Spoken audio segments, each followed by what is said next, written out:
Olá, muito boa noite, sejam muito bem-vindos. Como todos sabem, o Congresso Nacional dos Farmacêuticos 2020 está quase a acontecer, mais precisamente entre 26 e 28 de novembro. Vamos estar todos reunidos, com novas regras, é verdade, com uma nova dinâmica também. Este vai ser um congresso que vai ficar na história, porque vai ocorrer durante uma pandemia e, portanto, a Ordem dos Farmacêuticos conta com todos. Quem ainda não se inscreveu, é a altura de o fazer. Ainda vai a tempo. Como antecipação, hoje temos mais uma sessão de lançamento do CNF 20 sobre um tema que vai estar em debate na reunião magna dos farmacêuticos, ou seja, políticas locais de saúde. Trabalhar de forma integrada e juntar os cuidados de saúde primários, as farmácias comunitárias, as autarquias, o setor social, os hospitais, é o sonho de governos e da população. E pode até parecer fácil, mas nem sempre é simples colocar o doente no centro do sistema, por mais que se fale nisso. Hoje vamos falar sobre estes assuntos e saber as opiniões dos nossos convidados que eu apresento. Hélder Mota Filipe, presidente do CNF 20, Ana Umbelino, autarca, vereadora da Câmara Municipal de Torres Vedras, Nuno Baltazar, ex-secretário de Estado da Saúde e Manuela Pacheco, farmacêutica, presidente da Associação de Farmácias de Portugal. Sejam todos muito bem-vindos, agradeço terem aceitado o convite da Ordem dos Farmacêuticos e do Congresso Nacional dos Farmacêuticos e estarem todos aqui connosco. Professor Hélder, enquanto comentador, digamos assim, dou-lhe a palavra para já. E pergunto-lhe, quando falamos de políticas locais de saúde e olhamos para o panorama nacional, o que é que vemos?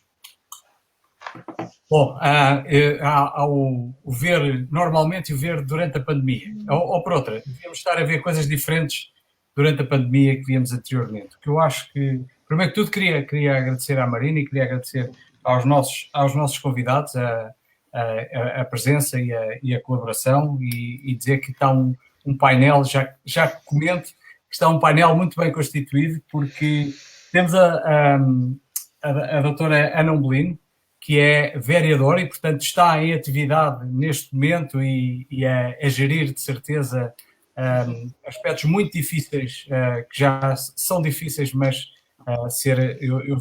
eu consigo imaginar que ser dirigente de uma autarquia nunca é fácil. Neste momento de pandemia torna-se ainda mais complicado, de certeza. Mas temos o Dr. Nuno Baltazar, que vê com distanciamento, porque já foi secretário de Estado adjunto e da saúde, portanto, com grandes responsabilidades na área da saúde e, portanto, consegue percepcionar como é que funciona a máquina por dentro e agora, estando fora, consegue fazer uma análise mais distanciada e de quem não tem atividade política nesta área e, portanto, torna-se mais fácil de fazer a análise. E a nossa colega, a doutora Manuela Pacheco, que para além de dirigente da Associação das Farmácias de Portugal, é uma apaixonada pela profissão e pelo exercício comunitário da profissão. Claro. E, portanto, não podíamos estar melhor. O meu papel de comentador vai ser muito fácil. Nós temos uma sessão no Congresso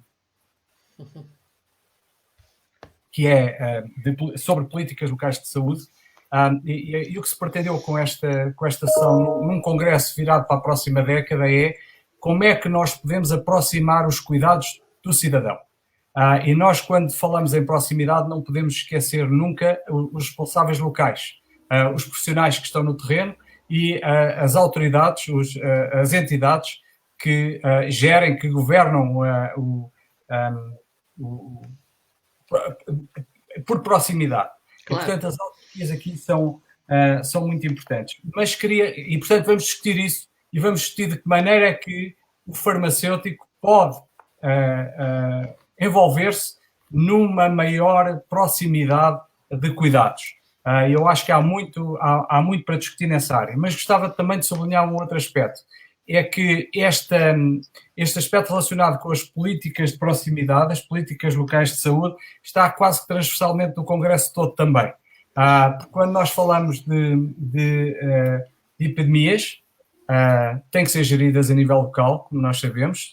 Quando nós falamos de migrações, têm que ser geridas as pessoas que migram e que se refugiam, têm que ser geridas a nível local e precisam também de cuidados de saúde. Os novos serviços farmacêuticos que tem que ser cada vez mais serviços de proximidade e os aspectos relacionados com logística e distribuição. Nós agora temos, neste momento, vamos ter, e as autarquias vão ter que ter um papel fundamental, por exemplo, na distribuição de vacinas que precisam de uma logística complicadíssima de proximidade. Não vamos obrigar as pessoas a correr 30 quilómetros para ir a um hospital que depois não os pode receber porque está a tratar dos doentes mais emergentes, e mesmo assim nem todos, e portanto vão ter que ser soluções de proximidade. Portanto, há muito para discutir, não só na sessão de políticas locais de saúde, mas transversalmente no Congresso, e portanto era este o mote que eu queria dar à discussão de hoje à noite. Muito obrigado a todos mais uma vez. Muito obrigada, professor, muito obrigada. Doutora Manuela, vou-lhe dar a palavra a si, tendo por base isto que o professor Hélder acabou de nos dizer, mas chamando a atenção, de facto, para a questão da integração de cuidados, que se fala tanto, não é? Falamos muito na necessidade de termos os cuidados integrados, de facto, dos centros de saúde serem aqui parceiros que consigam juntar as farmácias, tenham uma ligação direta com os hospitais, tenham ao mesmo tempo uma ligação direta com a parte social, digamos assim. Isso está a acontecer no país ou não? Boa noite, obrigada pelo convite. Foi uma honra poder estar aqui presente. E relativamente ao tema que a Marina me põe agora aqui, assim, a integração de cuidados, pois a pandemia trouxe-nos uma realidade que nós nunca imaginámos que pudéssemos atravessar. Foi uma situação totalmente atípica e que nós tivemos que dar resposta a todas as solicitações que nos foram feitas. A integração entre os vários parceiros da área da saúde praticamente não existia antes de março. Foi um facto que só em determinadas situações mais pontuais havia essa ligação entre os profissionais, nomeadamente farmacêuticos e todo o outro setor da saúde. No entanto, com esta situação inesperada, nós tivemos que responder, tivemos que dar resposta a todas as solicitações e como? Ultrapassando barreiras, contactando diretamente e também aí tenho que dar salvaguardar a posição que efetivamente as autarquias tiveram, algumas autarquias, colaborando connosco, fazendo pontos e elos de ligação. Naturalmente foram promotores e que criaram estratégias específicas para cada caso e chamaram os vários profissionais da área a intervir. Em determinados casos, nós fomos próprias farmácias, comunitários, foram chamados a fazer as renovações das prescrições dos doentes, porque à data, como vocês todos têm conhecimento, muitos centros de saúde fecharam ou ficaram apenas dedicados à Covid. E os utentes são efetivamente o nosso foco, são aqueles que nós temos que acolher e para os quais nós trabalhamos. Nós trabalhamos na saúde para satisfazer as necessidades dos utentes. Os utentes, a pessoa que tem doença, precisa de nós. E é nesse sentido que nós temos que nos articular para lhe proporcionar aquilo que efetivamente tem direito. E no caso da pandemia, eles precisaram essencialmente de apoio. E foi nas farmácias que eles foram buscar, porque a grande maioria dos centros de saúde estavam fechados. E nós conseguimos dar resposta. Com a integração de cuidados foi sendo feita aos poucos, à medida que nós conseguíamos contactar uns com os outros. Os próprios médicos de saúde familiar, os próprios hospitais entravam em contactos com as farmácias para poder sermos nós os elos de ligação entre os utentes que estavam com consultas marcadas, com agendamentos de exames de diagnóstico, e nós fomos os promotores e conseguimos muitas vezes até proporcionar consultas remotas. Portanto, a crise, doutora Manuela, posso dizer que a crise criou uma rede? A crise obrigou a criar uma rede? A crise foi uma oportunidade para criar uma rede e não podemos perder estas oportunidades que nos foram apresentadas e que nós conseguimos a resposta. Outra situação muito importante que na altura foi a que nós fomos sujeitos e que passámos sem lei, sem autorização pré-estipulada, foi a entrega dos medicamentos hospitalares. Os utentes tinham que, ao dia de hoje, à data, os utentes tinham que se deslocar aos seus hospitais, onde iam fazer as suas consultas, para levantar a medicação hospitalar. Ficou tudo parado, os utentes não se podiam deslocar, confinados, muitos deles nem sequer podiam sair de casa, tinham que ficar na quarentena, a cumprir a quarentena, e não conseguiam ter acesso a essa medicação. Naturalmente que as farmácias deram resposta imediata, foram solicitadas, a resposta foi logo positiva e nós começámos a ser os promotores da entrega desses medicamentos hospitalares. Sem haver um modo concertado, foi um pouco avulso, foi uma questão aleatória. Os medicamentos chegavam através de uma linha criada pela nossa ordem, a 1400, sim, mas nem todos, por vezes havia contactos diretos entre os centros hospitalares com as farmácias, apenas contactando com o nome do utente em causa e informando a data que iríamos receber o material. Ou seja, nós demos resposta imediata. Naturalmente foi uma situação crítica, mas desta situação, que foi um desafio, que vai-se criar, ou supomos nós farmacêuticos, que se irá criar, por este pressuposto, a continuidade de um serviço que os utentes entendem que é principal e que eles querem para eles. Houve um estudo, inclusivamente, que foi posto há pouco tempo público pela Associação dos Administradores Hospitalares, onde dá conta da percentagem, eu não sei se eu terei a oportunidade de dar aqui umas notas, mas eu posso só dizer que dos 82,9% dos inquiridos, foram 43,7% continuam a querer o levantamento dos medicamentos na sua farmácia, 39,2% em casa e 65% estão dispostos a pagar para receber a sua medicação no local que pretendem, ainda que tenham que pagar por isso. Ou seja, eu penso que nós temos como base fundamental aquilo que é o interesse dos nossos doentes. E, como tal, seria importante que isto ficasse definido e legislado de uma maneira transversal, fosse desempenhado esse papel pelas farmácias comunitárias, pelo farmacêutico comunitário, em prol do doente que utiliza medicamentos hospitalares. Naturalmente, diga, Marina.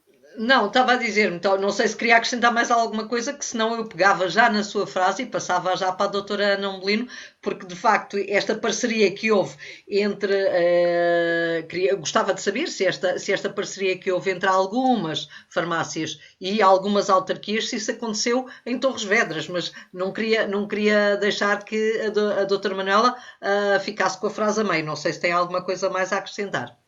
Eu só queria acrescentar é que o nosso serviço em nada vai entrar em conflito com o serviço dos outros profissionais de saúde, seja a farmácia hospitalar, sejam os médicos, sejam os enfermeiros. Nós apenas queremos dar uma resposta mais ágil em cuidado de saúde. Nós queremos complementar o sistema de saúde. A ninguém se vai tirar o seu papel. Não substituímos ninguém. Ok. Muito obrigada, doutora Manuela. Vamos passar então à doutora Ana, agora já sabe qual é a pergunta, doutora Ana Umbelino. Bem-vinda.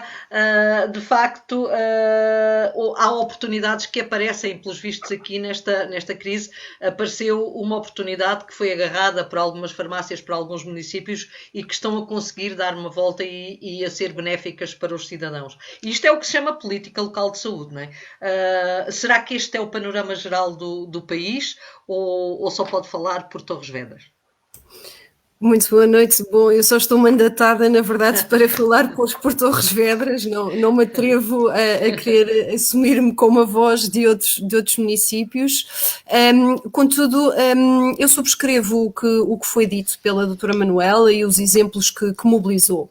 Eu penso que, primeiro, os municípios que obviamente já tinham toda uma trajetória de trabalho colaborativo e que efetivamente já tinham um trabalho mais consistente na estruturação de uma política local em saúde que mobilizadora dos diferentes atores e agentes, obviamente que beneficiaram de todo esse capital de relações, de canais, de procedimentos já instituídos e com mais agilidade, com mais rapidez, obviamente que colocaram no terreno determinadas soluções. Contudo, tal como foi dito, a necessidade, como diz o povo, aguça o engenho e por isso, por força da necessidade de se ter que responder a problemáticas novas, obviamente que localmente houve a capacidade de se co-construírem novas soluções. De facto, em Torres Vedras, nós logo quando se deu o confinamento, nós criámos uma linha de apoio psicossocial que permitiu a todos os cidadãos solicitarem apoio de diversa índole ao município. A partir dos pedidos que nos chegaram, nós obviamente que fomos mobilizando e contactando diversos parceiros, entre os quais as farmácias, garantindo a entrega de medicamentos, enfim, garantindo que determinado tipo de necessidades eram supridas através precisamente da construção destas redes de base local, onde as farmácias estiveram envolvidas. Também tivemos a preocupação de gizar um modelo de comunicação, utilizando, enfim, as novas tecnologias, e neste caso criar grupos de WhatsApp sectorizados, mas com uma lógica de comunicação entre si, e criámos um grupo com todas as farmácias, exatamente para irmos partilhando informação e para irmos colocando questões, problemas e solicitando também a colaboração das farmácias na sua resolução. Tudo isto, obviamente, que contribui para criar uma inteligência de território, que será seguramente uma mais-valia no futuro, porque foram ensaiadas soluções que, se devidamente avaliadas, elas poder-se-ão tornar em respostas de continuidade. Okay. E por isso, este momento de crise, enfim, com todos os seus contornos dramáticos, naturalmente que é também um momento de experimentação, para se experimentar e para se avaliar a introdução de medidas que, obviamente, tenham sempre o cidadão no centro. De facto, esta frase soa um pouco a clichê, mas, na verdade, ela deve ser um princípio que deve informar a nossa forma de agir, de atuar. O que é que, efetivamente, se traduz em ganhos, em benefícios para as pessoas. E que também, obviamente, implica uma gestão mais racional dos recursos de que todos dispomos. Penso que essas duas questões são inextricáveis e que efetivamente devem estar sempre presentes. Nós, de facto, somos acérrimos defensores de um trabalho colaborativo em complementariedade, em que efetivamente não há uma sobreposição, nem há não existe um ecossistema, mas um ecossistema em que, de facto, cada parceiro sabe qual é que é o seu papel e esse papel é complementar, acrescenta valor ao todo, e acreditamos que de facto esse modelo de governança é aquele que traz melhores resultados. E ele efetivamente durante este período de crise tem-se revelado absolutamente essencial para de facto irmos respondendo às necessidades das pessoas e termos também a capacidade de fazer uma leitura com maior acuidade daquelas que são de facto as necessidades. E obviamente que as farmácias são parceiros essenciais, têm uma relação de proximidade com o cidadão, têm uma relação de confiança com o cidadão e por isso não só são parceiros fundamentais na identificação dos problemas, na avaliação do impacto que determinadas medidas que nós estejamos a implementar têm nas pessoas comuns, porque nós temos que chegar às pessoas comuns, àquelas que vão às farmácias, que falam com o farmacêutico e depois, obviamente, também criativamente contribuindo para criarmos soluções em conjunto e mobilizando os seus recursos, porque nós temos que mutualizar recursos se efetivamente pretendemos ser capazes e estar preparados para responder a esta crise e a outras que porventura possam surgir. Muito obrigada, doutora Ana Umbelino. Doutor Nelson Baltazar, tudo isto que aqui nos foi dito até agora foi tendo por base exemplos de casos que funcionaram bem, digamos assim. Acha que, e com a sua experiência de antigo governante, de alguém que conhece bem o Ministério da Saúde, acha que esta é a imagem real do país ou, de facto, isto são casos específicos, de facto, de locais onde as coisas funcionaram, onde se deitou mãos à obra porque havia já alguma coisa por trás que estava construída, mas que há muitos sítios onde se estão a dar agora os primeiros passos? Claro que há muitos sítios onde estão a dar os primeiros passos. Queria para já cumprimentar a todos, uma boa noite, dizer-vos que é uma honra estar aqui convosco para conversar um pouquinho sobre esta matéria, que é uma matéria que eu considero extremamente importante. É uma matéria que começou a ser pensada politicamente cerca do ano 2000 e acabou por ter alguma expressão, uma primeira expressão objetiva em 2010 do ponto de vista legislativo, e que 10 anos depois está a iniciar o seu caminho. Ou seja, há realmente autarquias que é o caso de Torres Vedras, é o caso de muitas outras no país que já começaram a ter alguma rede, rede essa que estava ainda a dar alguns primeiros passos, em muitas delas, outras que nem sequer tinham pensado no assunto ainda, porque estavam ainda a trabalhar naquela que tinha sido a delegação de competências da educação, estão ainda a pensar como é que vão montar a delegação de competências da área social, e estava esta área da saúde no meio ainda com algumas dificuldades de relacionamento. É um facto que esta integração de cuidados para um melhor serviço de saúde e uma integração na resposta de saúde é um facto que é absolutamente necessário. E esta é a resposta que é precisar ao professor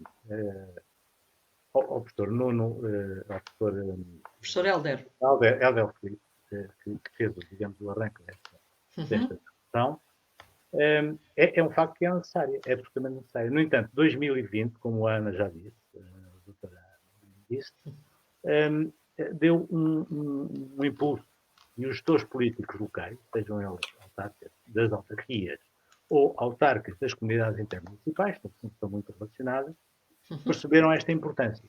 A importância do papel que estas redes têm no processo normal de contacto com a população e no serviço diário que têm que fazer à população. Portanto, este caminho, eu diria, um bocadinho impulsionado por este 2020 muito extraordinário, que todos nós estamos a viver, este caminho está traçado. Já se percebeu que é necessário. Portanto, não voltaremos atrás, com certeza. E também já percebemos que é positivo para o cidadão. E, portanto, sendo positivo para o cidadão, aqui o que há a fazer é transformar isto numa arquitetura de rede, logo que possível, eventualmente utilizá-la já, a rede existente, para melhorar a eficácia da proximidade ao cidadão nesta fase, a fase difícil que estamos a viver, e agarrar nesta arquitetura em que estão envolvidos os ACES, portanto, os agrupamentos de centro de saúde, onde estão envolvidas as farmácias, naturalmente, onde estão envolvidos os centros hospitalares, também, onde estão envolvidos algumas unidades de diagnóstico e de terapêutica que funcionam em cada uma das regiões, em cada um dos locais. E agarrar nesta rede e fazer pilotá-la de imediato com perspectivas e objetivos bem definidos. Dr. Nelson Baltazar, desculpe-me interrompê-lo, porque esta pergunta tem a ver com isso que está a dizer. Tudo parece muito simples, e se calhar até é muito simples, e nós vemos que na prática é fácil pôr isto a funcionar quando há uma crise, por exemplo. E agora eu pergunto, porquê é que os políticos ou a área política tem tanta dificuldade em entender muitas vezes aquilo que na prática está a acontecer? É porque realmente isto não é nada simples. Não é. Os parceiros Parece. Parece, mas não é, Marina. Desculpa, mas é porque os parceiros que estão envolvidos, todos têm o seu trabalho todos os dias muito intenso. Todos eles. E, portanto, criar mais uma área em que é preciso fazer uma integração não é nada fácil, é muito difícil. Como eu lhe disse, este pensamento das políticas locais de saúde nasceu em 2000, quando na mudança de século. Mas só foi posto no papel do ponto de vista legislativo depois de muita discussão e depois de termos passado aquela fase em que todos andávamos a discutir as regiões, o que é que cada uma fazia, etc. E depois não houve regiões. Só foi posto no papel, em termos de transferência de competências, a partir de 2010, com muitas dificuldades. E em 2020 apareceram agora, digamos, muitas, já bastante municípios, a trabalhar afincadamente, como é o caso de Torres Vedras, felizmente temos esse município aqui convidado connosco, em muitas dessas transferências. Claro, já começaram em 2010 na educação, como lhe disse, e agora estão na saúde. Agora, o que eu acho é que estas redes, nos municípios ou nas comunidades intermunicipais, têm que avançar com uma pilotagem política. Quem é que pode fazer essa pilotagem política? Os autarcas. Têm que avançar com uma pilotagem técnica. Quem é que pode fazer essa pilotagem técnica? Naturalmente, os centros de saúde, os ACES e as envolventes de apoio que estão à volta na área da saúde. É o caso da rede de farmácias, é o caso da rede, por exemplo, de análise clínica. Neste momento é aquela que é mais visível. Se calhar há outras redes, não é? Naturalmente que há outras redes em cada um dos municípios. E este é o papel que eu acho que é fundamental, que os autarcas possam pilotar politicamente estas redes e dar a capacidade à área da saúde de, do ponto de vista técnico, fazer andar. Este diálogo e a coordenação deste diálogo naturalmente compete aos autarcas. Pois. A resposta de cada uma das redes é fundamental e a resposta da rede de farmácias comunitárias tem sido fantástica, como se tem visto. A Manuela Pacheco tem toda a razão. É inaceitável que não se aproveite a resposta que tem vindo a ser dada pelas farmácias comunitárias. É inaceitável que não se olhe para isto numa perspectiva de juntar as partes, pô-las a falar umas com as outras, coordená-las e termos uma aproximação ao utente e ao cidadão de uma forma em que o autarca diz o cidadão está no centro do sistema, o profissional da saúde diz o doente está no centro do sistema, então vamos juntar o cidadão e o doente e pô-los realmente no centro do sistema. Não têm estado em muitas das situações, efetivamente. Ok. Muito obrigado, Dr. Nelson. Eu queria lançar o desafio a quem nos está a ouvir, e parece que muita gente nos está a ouvir, para que, se tiverem questões para dirigirem aos nossos convidados, para as colocarem. Eu tenho aqui já alguns comentários, vou ler já alguns. O antigo bastonário da Ordem dos Farmacêuticos, da Aranda da Silva, deixou aqui um comentário. Esta é a oportunidade para finalmente surgir uma aplicação que liga as farmácias aos centros de saúde e USFs e hospitais. Tem aqui também uma declaração, um comentário da doutora Maria Manuela Teixeira, que diz: cara colega Manuela, para a doutora Manuela Pacheco, foi criada uma rede, ela existe há muito tempo, a rede foi agora reforçada, ou terá sido agora reforçada. Doutora Manuela Pacheco, lanço-lhe novamente a palavra, não só para responder à sua colega, mas para saber o que é que está em causa nesta dificuldade. Ouviu o que disse o Dr. Nelson Baltazar, de facto nem sempre é fácil. Há vários parceiros envolvidos, cada parceiro quer uma coisa, o trabalho de cada parceiro vai em sentidos muitas vezes que não são coincidentes. Como é que era possível tornar isto tudo mais acessível e mais benéfico para todos nós?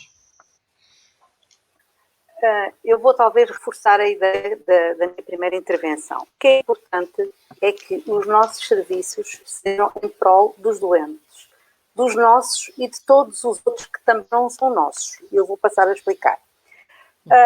Quando as farmácias se propõem a criar soluções de capacitar respostas, por exemplo, implementando alguns serviços que, dada a nossa rede afinada e de proximidade com os cidadãos, conseguiria, de certo modo, fazer uma triagem na área da saúde, evitando que esses utentes fossem para os centros de saúde ou para as urgências dos centros hospitalares, às vezes com situações que seriam facilmente triadas e resolvidas no espaço das farmácias, nós estamos a pensar que isto era uma resposta à saúde e descongestionando as urgências efetivamente urgentes.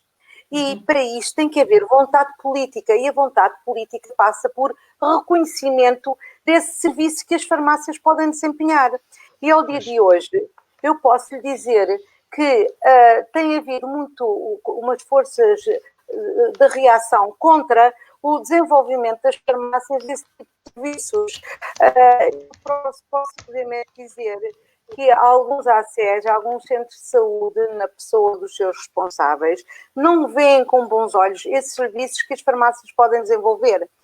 Alguns clínicos a quem nós propomos determinados serviços que podem ter como finalidade o êxito, o sucesso da terapêutica dos nossos doentes, ou seja, nós fazermos-lhe uma preparação individualizada da medicação que poderia, de certo modo, ter como finalidade eles fazerem a terapêutica correta, terem a sua doença estabilizada e terem menos situações de entradas ou nas urgências ou em outros tipos de consultas, mais uma vez, a congestionar o serviço de saúde. Isso é um serviço muito simples e que iria fazer com que as terapêuticas fossem mais efetivas, mais eficazes. E isso não é bem visto pelos nossos clínicos, não direi todos, à exceção, e temos muitos que estão connosco e querem colaborar. Mas o essencial era que o nosso legislador tem que reconhecer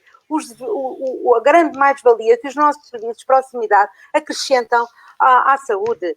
Nós não somos meros dispensores de caixas de medicamentos. Para isso não precisávamos de tantos anos a estudar, não precisávamos de ter estado, não ter a experiência que temos. Fazemos muito mais do que isso. Nós, quando queremos fazer um acompanhamento de um doente diabético, é apenas para ter a noção, para ele ter a noção de como é que deve fazer a sua terapêutica, quais os parâmetros que deve ter controlados, e nós devemos ser os que fazemos as pontes entre o seu clínico. E eu posso vos dizer que nesta situação pandémica, isso também foi um dos papéis que muitas farmácias fizeram, porque os utentes não tinham acesso ao médico e nós fazíamos esse controle, esse acompanhamento do doente diabético e fazíamos a ponte com o seu médico de família. Portanto, mas isto eu perdi-me um bocadinho. O que eu quero dizer é que o importante é que haja interesse da parte de todos os profissionais em colaborar connosco. Nós não podemos estar a desempenhar serviço de bolso, cada um por si, sem haver uma integração, sem haver um reporte e até temos dados mensuráveis para podermos provar que o nosso valor é importante e acrescenta mais-valia à saúde na generalidade e à dos nossos utentes, daqueles doentes ou pessoas com doença que nos entram nas farmácias. Muito obrigada, doutora Manuela. Eu vou pegar nas tuas palavras e gostava de ter aqui a opinião do professor Helder Mota Filipe, porque é um profundo conhecedor de toda esta realidade e conhece muito bem aquilo que se passa na área da política da saúde também. E estas dificuldades de entendimento entre pares, professor, é uma realidade que dificulta, muitas vezes, o andar para a frente, o levar as políticas locais de saúde a bom porto, digamos assim. Dificulta primeiro porque é da natureza humana. Nós somos todos humanos e temos um certo... Eu gostei muito daquilo que disse a doutora Ana Umbelino, nunca tinha ouvido, mas vou repetir muitas vezes, que é nós temos de trabalhar num ecossistema e não num egossistema. E verdadeiramente os nossos egos às vezes dificultam um bocadinho o trabalho de colaboração. Mas é importante que se ponha realmente, uma vez por todas, e nós estamos a pôr, há 20 anos, 30 anos, que eu ouço que o doente está no centro do sistema, mas verdadeiramente é o nosso ego, o nosso umbigo, que, sem querer, quando andamos por isso, fica no centro do sistema. No momento em que pomos o doente no centro do sistema, obviamente qualquer profissional o que quer é dar-lhe o melhor cuidado, é prestar-lhe o melhor serviço, ou ele, ou alguém que esteja mais habilitado do que ele para prestar o serviço. E esse é um aspecto fundamental, porque no momento em que todos os profissionais pensarem assim, nós deixaremos de ter estas guerras de pequenos poderes para todos nós trabalharmos em prol do doente e fazermos, cada um de nós, o que melhor sabemos fazer com as nossas competências para atingir melhores resultados. Este é um aspecto. O outro aspecto importante tem a ver com nós temos uma atitude, nós profissionais de saúde, continuamos a ter uma atitude muito paternalista. Nós tratamos dos doentes e nós perguntamos, não nos pedimos opinião. E é fundamental que se comece a perceber o que é que os doentes querem e o que é que satisfaz os doentes, aos utentes, aos cidadãos.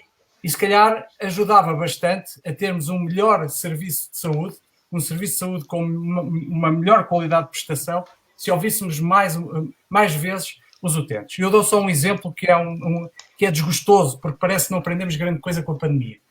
Estamos neste momento a discutir os medicamentos poderem os doentes terem acesso a medicamentos com maior proximidade, isto é, sim, medicamentos que tinham que percorrer 30 km, 40 km, 60 km todos os meses para ir ao hospital e a única coisa que faziam era ter acesso aos medicamentos, poder ter esse acesso por farmacêuticos igualmente, com igual formação nas farmácias comunitárias.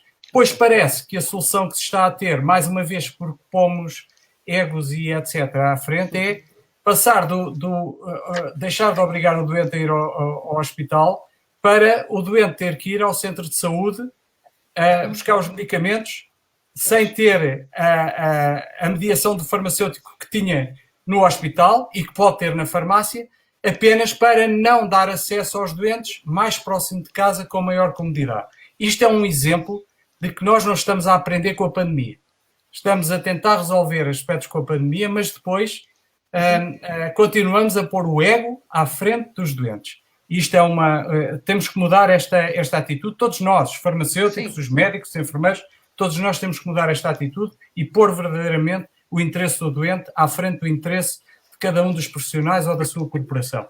E isto liga-se a tudo isto que temos estado a falar, não é? As farmácias devem, naquilo que podem trazer mais-valia, ser envolvidas para bem do doente. Não é para bem do farmacêutico, para prazer do farmacêutico, é para bem do doente.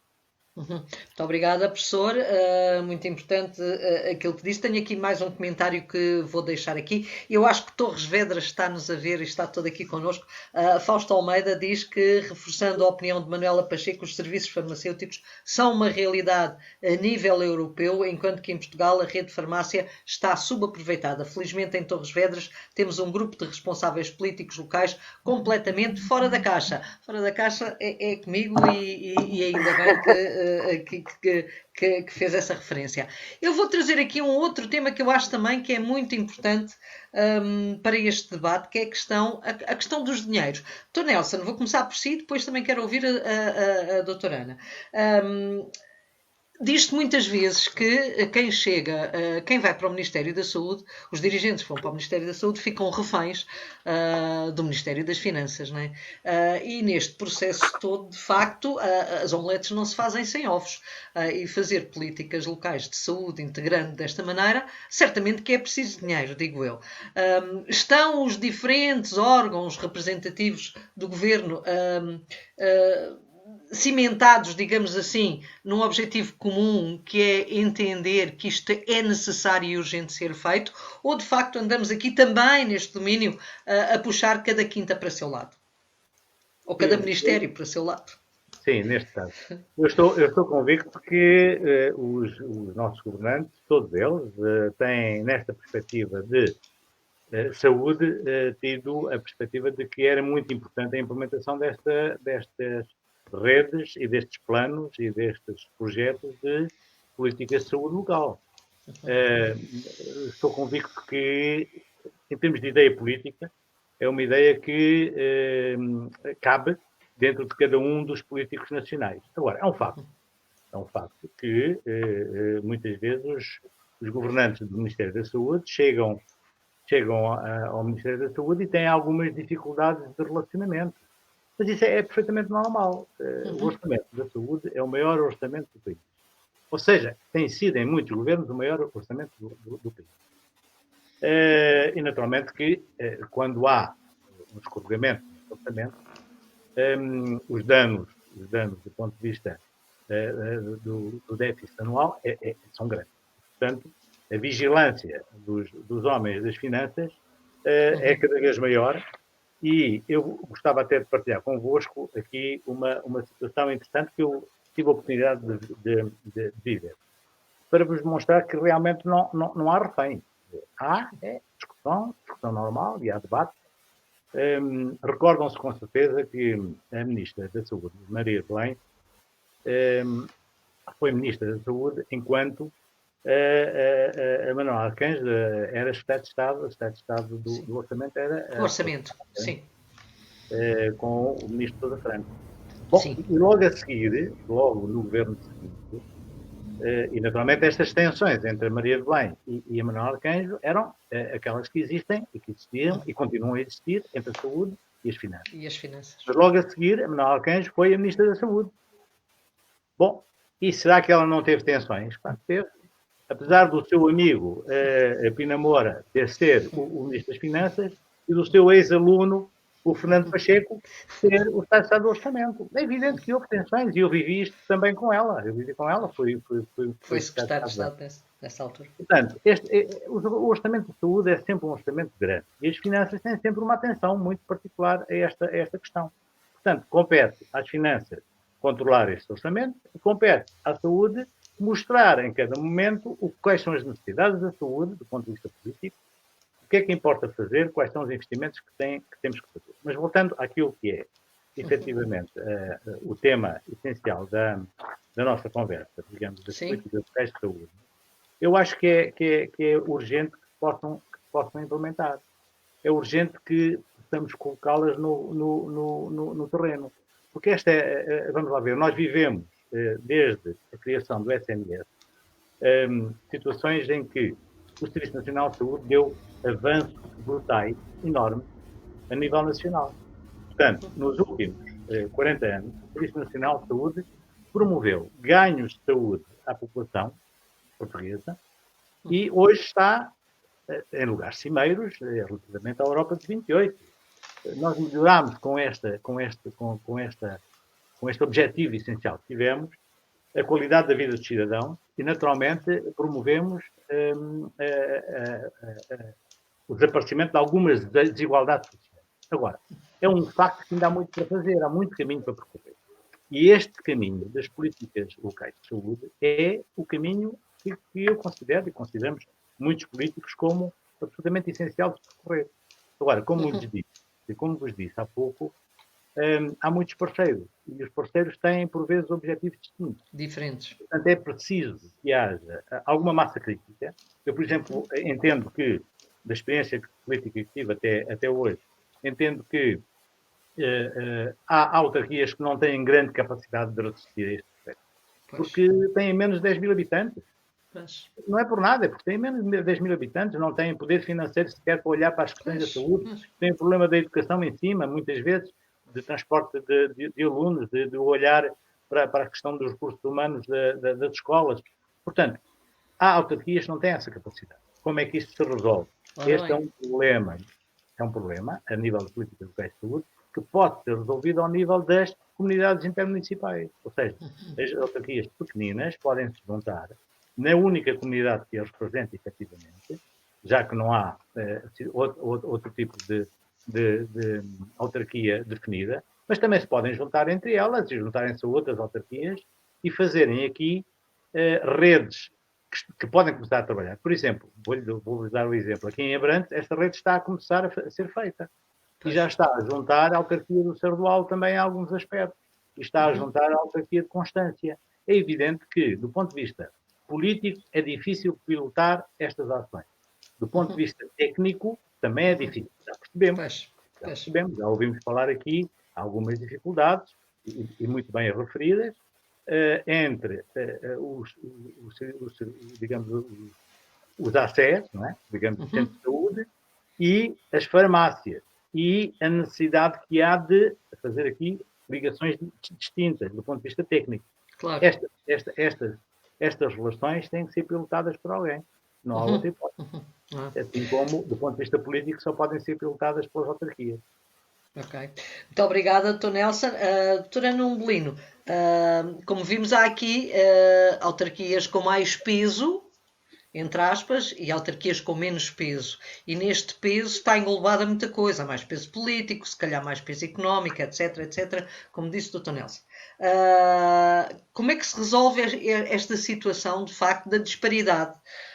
Porque se calhar uma autarquia mais rica tem possibilidades de fazer mais pela saúde dos cidadãos, pela educação, pela literacia, etc, etc. Uma com menos pessoas, que não tenha tanta capacidade, quer económica, quer de política, de afirmação, consegue muito menos. Não é?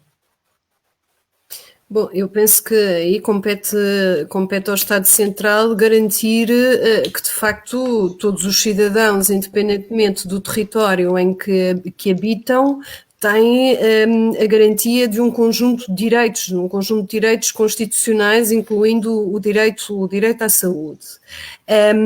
Fazendo a ponte também com a questão que colocou há pouco, e sem me deter demasiadamente sobre questões que remetem para o poder central, eu penso que é fundamental termos em linha de conta que, de facto, existem opções políticas que se traduzem nos caminhos a percorrer e nos caminhos a evitar, ou seja, tem subjacente uma escolha, uma opção, e naturalmente que se materializam em instrumentos de política que podem estar muito bem desenhados, que podem inclusivamente convocar de forma plural os diversos parceiros, mas que, se não tiverem munidos de recursos, obviamente que não produzem quaisquer efeitos. E por isso, para além da política, é necessário o poder de alocar recursos para que, de facto, os instrumentos de política possam traduzir-se em transformações, em efeitos efetivos. Aquilo que me parece importante sublinhar é que, independentemente da escala, e atendo-me agora a nível local, o desinvestimento na área da saúde, nas suas múltiplas vertentes, tem obviamente depois impactos noutras áreas sectoriais, e esses impactos têm que ser tornados evidentes, tal como me parece que também tem que ser tornado evidente que, se houver um desinvestimento ou um investimento tímido em determinado tipo de áreas que nós sabemos que influenciam também a saúde dos cidadãos, ou seja, estão relacionados com os determinantes em saúde, há naturalmente um impacto no campo da saúde. E, portanto, eu parece-me que é fundamental, quando perspectivamos uma política a nível local, nós próprios termos essa visão integrada e percebermos também as relações e os impactos que existem entre as diversas dimensões. Obviamente que, se eu não invisto em saúde e não invisto em saúde mental, isso tem um impacto significativo a nível da economia de um determinado território. Obviamente que, se eu não invisto em habitação e não garanto que, de facto, os cidadãos têm condições habitacionais condignas, naturalmente que eu estou a potenciar efeitos negativos a nível da saúde. E por isso parece-me que é importante haver essa perspectiva integradora, holística, e não sectorial, demasiado sectorial ou demasiado atomizada, e que os decisores políticos têm que ter bem presente esses impactos e a transversalidade também do investimento que é requerido na área da saúde. Daí que nós façamos parte também de uma rede de cidades, a rede de cidades saudáveis, que tem como premissa precisamente inscrever a saúde em todas as políticas, quer na política de educação, quer na política de habitação, quer na política de mobilidade. E esse aspecto parece-me fundamental. Depois, naturalmente, que os municípios têm orçamentos distintos, têm receitas, têm proveitos que também são distintos, e isso tem impactos na sua capacidade de investimento. Mas eu acredito que, obviamente, para além de ter que haver um papel do Estado Central no sentido de dirimir essas desigualdades territoriais, porque senão, obviamente, vamos ter diferenças substantivas naquilo que são o acesso aos direitos, e neste caso em particular no acesso à saúde por parte dos cidadãos, eu acredito que existem sempre soluções que podem ser ensaiadas, independentemente da escala de um território. Já foram aqui apresentadas algumas que assentam na colaboração supramunicipal. De facto, as redes colaborativas ancoradas nas comunidades intermunicipais ou noutro tipo de dinâmicas supraconcelhias têm ganhos de escala e podem efetivamente aportar valor e aportar novas soluções aos territórios. E por isso parece-me que nós temos que tentar sempre procurar criativamente soluções, obviamente reivindicar aquilo que deve ser reivindicado, mas não nos afundarmos num discurso catastrofista e paralisador, em que não se perspectivam quaisquer soluções ou horizontes. Diz-te muito, e vou complementar aquilo que está a dizer com uma outra questão que está ligada. Diz-te muito que a prevenção em saúde devia de ser uma estratégia quase basicamente desencadeada pelas autarquias. Mas também se diz que se gasta muito pouco no investimento em campanhas e tudo isso da prevenção em saúde. Isto é real? Vocês não têm dinheiro para ir mais longe? Ainda não estão definidas as regras de jogo a este nível? E isto não se passa só em Portugal, penso que isto se passa um bocadinho na Europa toda. Bom, eu penso que os municípios, em geral, e do que conheço, têm trilhado um caminho bastante consistente em matéria de promoção de hábitos e estilos de vida saudáveis e têm investido muito na prevenção. De resto, se fizermos uma meta-análise das políticas em saúde preconizadas pelos municípios, facilmente constatamos que começaram muitos precisamente por um investimento na prevenção e na promoção de hábitos e estilos de vida saudáveis. Muitas das redes que têm vindo a ser construídas e sedimentadas a nível local têm precisamente esse elemento agregador e, numa fase inicial, uma intervenção sobretudo voltada para o contexto escolar, a comunidade escolar como foco principal das ações de natureza preventiva. Ao longo do tempo, naturalmente que os contextos se têm vindo a alargar e a perspectiva de ciclo de vida ganha também cada vez mais prevalência e preponderância naquela que é a estruturação das políticas de prevenção a nível local. Obviamente que se compararmos, enfim, investimentos, sim, eu agora não tenho presentes alguns indicadores, todos concordaremos que tem que ser feito um investimento mais assertivo em prevenção, que seja mais mobilizador. Muitos dos profissionais que intervêm nas unidades de saúde, aquilo que muitas vezes advogam é que de facto são consumidos pelo tratamento, pela necessidade de tratar, e que isso obviamente os inibe de poder dedicar mais tempo à prevenção. Uma vez mais, aquilo que me parece é que de facto os programas de prevenção que são desenvolvidos, obviamente que têm que ter uma lógica multinível, têm que ser multidimensionais, têm que envolver os diferentes atores, tudo isso vem descrito na literatura, tem que ter continuidade e tem que ser avaliados também. Claro. Portanto, a avaliação de impacto também parece ser absolutamente fundamental para que haja inclusivamente uma alocação e uma gestão mais racional dos recursos.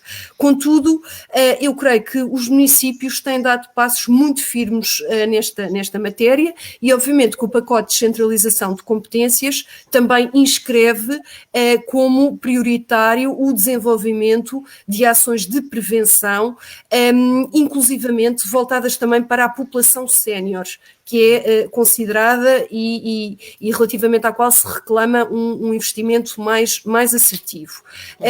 Penso que, de facto, os municípios têm muito boas práticas nesse domínio e têm uma cultura de partilha e transferência de conhecimento, por via, como dizia o Dr. Nelson, da criação de redes que têm vindo a ser desenvolvidas não só de base nacional, mas inclusivamente de base internacional. Portanto, os municípios, eu creio que têm-se transmutado muito nos últimos anos.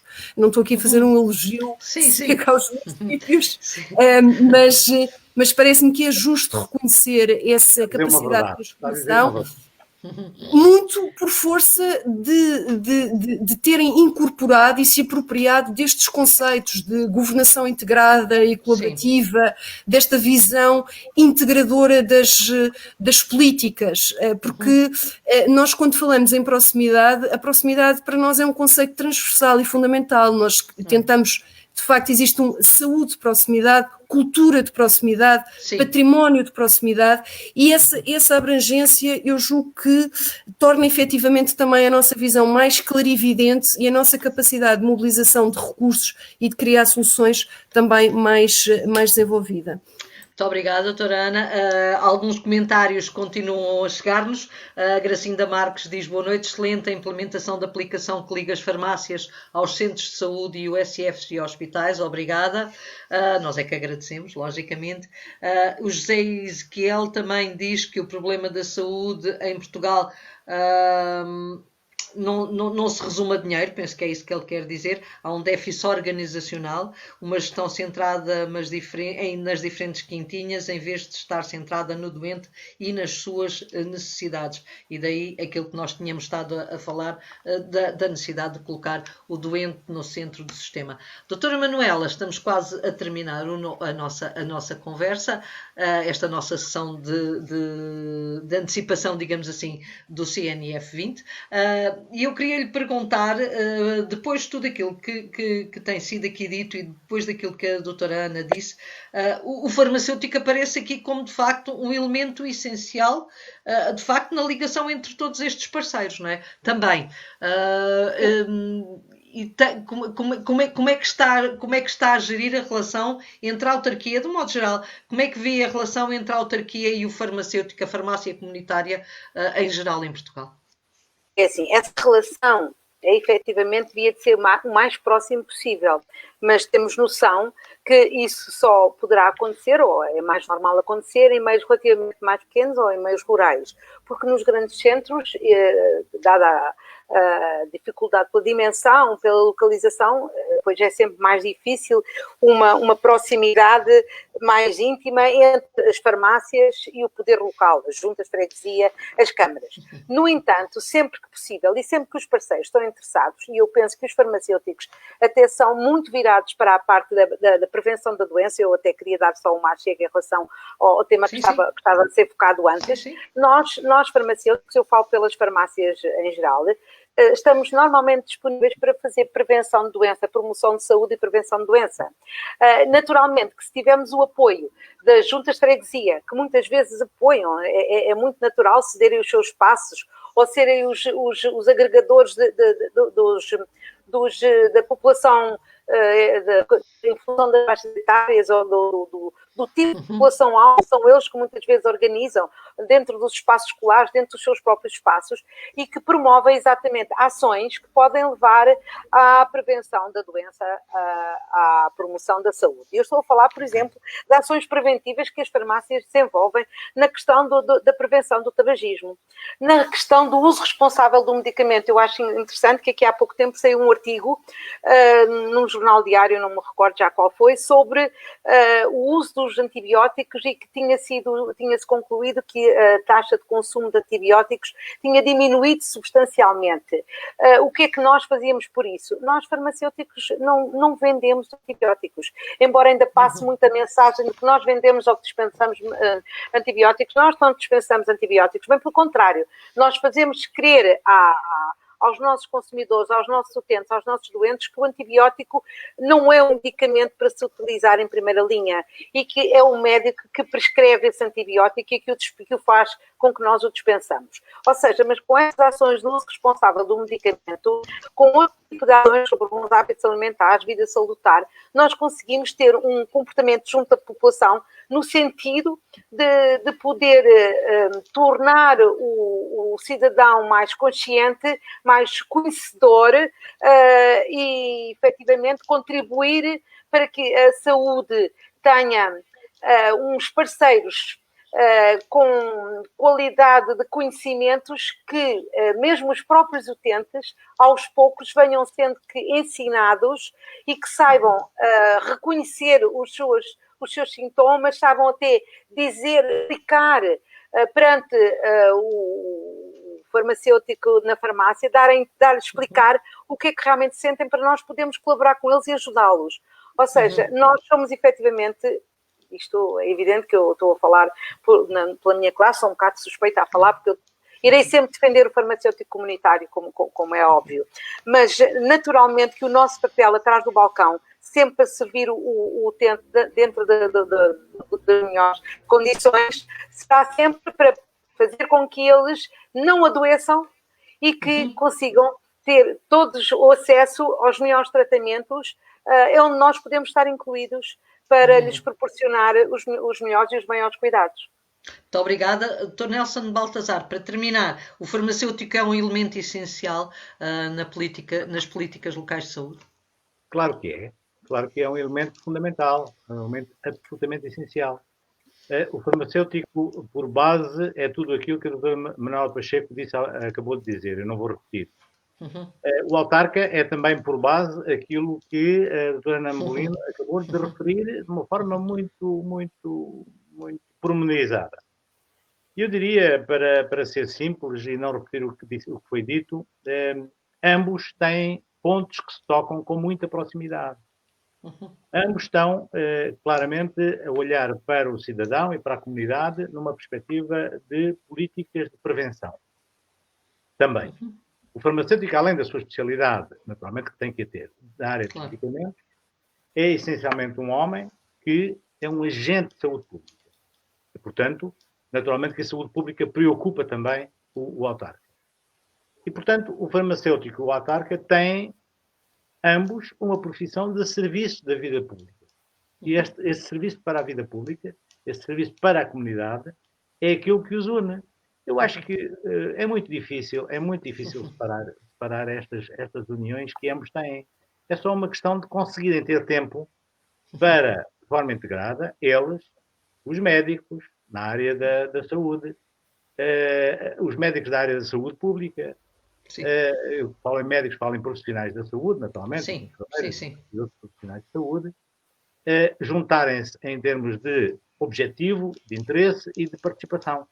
Existem muitos projetos já em curso. Eu acho que é preciso muito mais, porque é preciso melhorarmos aquilo que temos, e o que temos é muito bom. Muito obrigada. Professor Hélder, estamos quase no final. As últimas palavras para si. É preciso muito mais. Foi isso que nos disse aqui o Dr. Nelson Baltazar. Que mais é este? É verdade. Eu gostei muito desta sessão. Estava aqui mais horas a ouvir. Eu acho que ficou claro que nós precisamos, que há muito feito e precisamos de mais.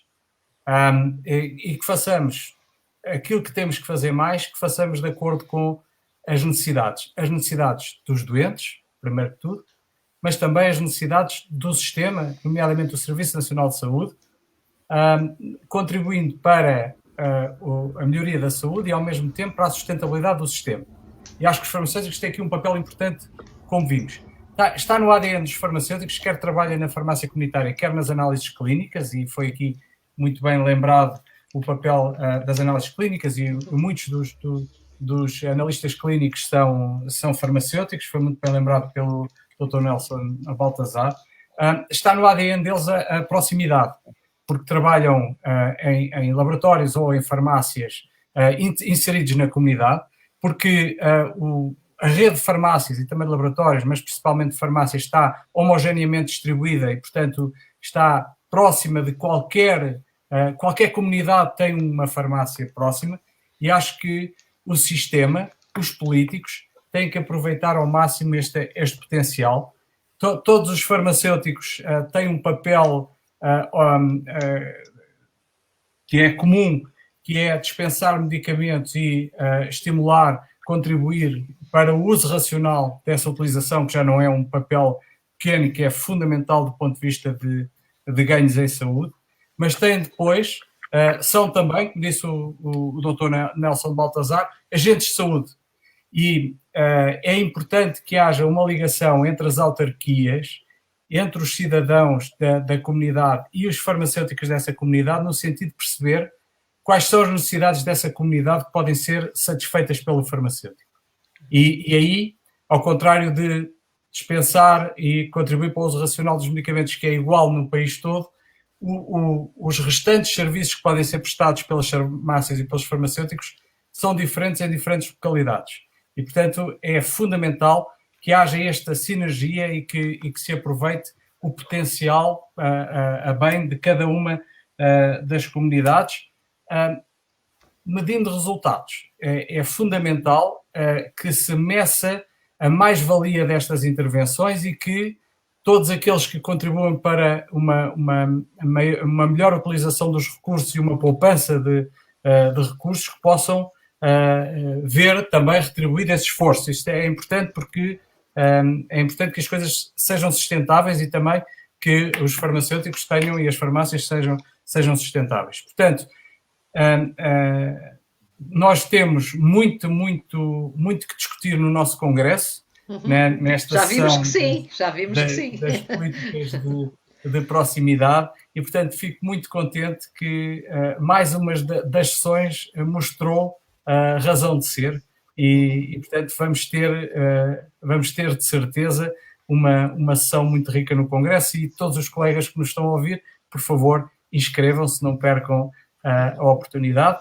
E por mim, antes de passar à Marina, agradecer muito aos três intervenientes. Foi realmente uma discussão com muito nível e muito conteúdo e desejar a todos uma boa noite e que possam também, a doutora Manuela, obviamente, por estatuto profissional, mas convidava a doutora Ana e o doutor Nelson a participar no nosso congresso, pelo menos nesta sessão, poderem assistir e contribuir para a discussão nesta sessão das políticas locais de saúde. Muito obrigado. Muito obrigada, professor Hélder Mota Filipe. Isto foi só um cheirinho daquilo que, eventualmente, no Congresso Nacional dos Farmacêuticos, dia 26, 27 e 28 de novembro, pode assistir, porque, de facto, políticas locais de saúde vão estar na ordem do dia neste encontro e, como disse o professor Hélder, se ainda não se inscreveu, não perca tempo, ainda está a tempo e portanto, contamos consigo. Queria agradecer agora em meu nome à doutora Manuela por todo o apoio que nos deu em todo este processo. Ao doutor Nelson Baltazar é um gosto revê-lo, já não o vi há muito tempo e portanto foi muito bom voltar a vê-lo. À doutora Ana Umbelino não conhecia, mas fiquei a gostar muito da senhora também e quem sabe se noutra oportunidade não nos voltaremos a encontrar. Professor Hélder, se calhar ainda nos voltamos a ver por aqui, com outros temas, quem sabe. Em breve, se calhar, ainda nos voltamos a ver aqui. Muito obrigada a todos, muito boa noite e os desejos de um bom congresso. Muito boa noite. Boa noite. Obrigada, boa noite. Obrigada, boa noite.